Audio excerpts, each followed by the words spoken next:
देखिए स्टूडेंट, कई स्टूडेंटों का ये सवाल होता है कि सर अनुक्रम, श्रेणी और श्रेणी में क्या डिफरेंस होता है। तो आइए हम देखते हैं। अनुक्रम तो वो होता है कि यदि आप किसी भी संख्या को किसी भी पैटर्न में जमाते हैं तो उसका अनुक्रम कहलाता है। जैसे कि मैं आपसे कहूं अभाज्य संख्याओं का अनुक्रम, अभाज्य संख्याओं का क्रम अनुक्रम कहलाता है, या मैं कहूं प्राकृत संख्याओं का क्रम अनुक्रम कहलाता है। जैसे आप लिखोगे कि यहाँ 2, 3, 5, 7, 11, 13, 17 इस प्रकार से चलोगे तो यहाँ फिक्स डिफरेंस नहीं है पदों। देखिएगा यहाँ 1 का है, यहाँ 2 का है, यहाँ 2 का है, फिर यहाँ 4 का है। इस प्रकार यदि आप चलते रहोगे तो फिक्स डिफरेंस नहीं होता है। और यहाँ हो भी सकता है, ऐसा कोई नहीं है, लेकिन ये भी क्या है, अनुक्रम है।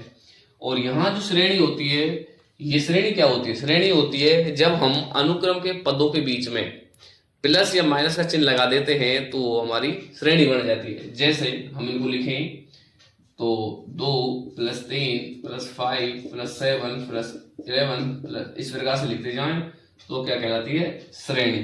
या जैसे हम लिख दें 1 का स्क्वायर + 2 का स्क्वायर + 3 का स्क्वायर + 4 का स्क्वायर, ये भी क्या कहलाती है, श्रेणी।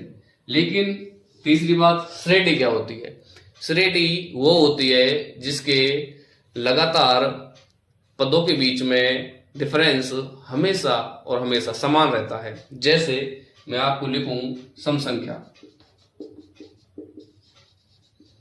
2, 4, 6, 8, 10 इस प्रकार से चलती है। तो इनमें डिफरेंस देखिए आप, यहाँ भी 2 का है, यहाँ पे भी 2 का है, यहाँ पे भी 2 का है, यहाँ पे भी 2 का है, इस प्रकार से चलता है, डिफरेंस हमेशा समान। इस प्रकार से और देखें जैसे श्रेणी तो और लिख सकते हैं जैसे विषम संख्या, तो यहाँ भी देखते हैं 1, 3, 5, 7, 9 इस प्रकार से, यहाँ भी 2 का डिफरेंस है। या फिर और देखें श्रेणी तो और लिख सकते हैं हम, जैसे हम 5, 5 और 2, या 5 और 5 10 और 5 15 और 5 20 और 5 25, तो ये भी क्या होती है, श्रेणी। तो ये छोटी सी वीडियो में आपको समझ आया होगा स्टूडेंट। हालांकि टॉपिक 10वीं का है, लेकिन थोड़ा सा इसको आप जरूर देखें।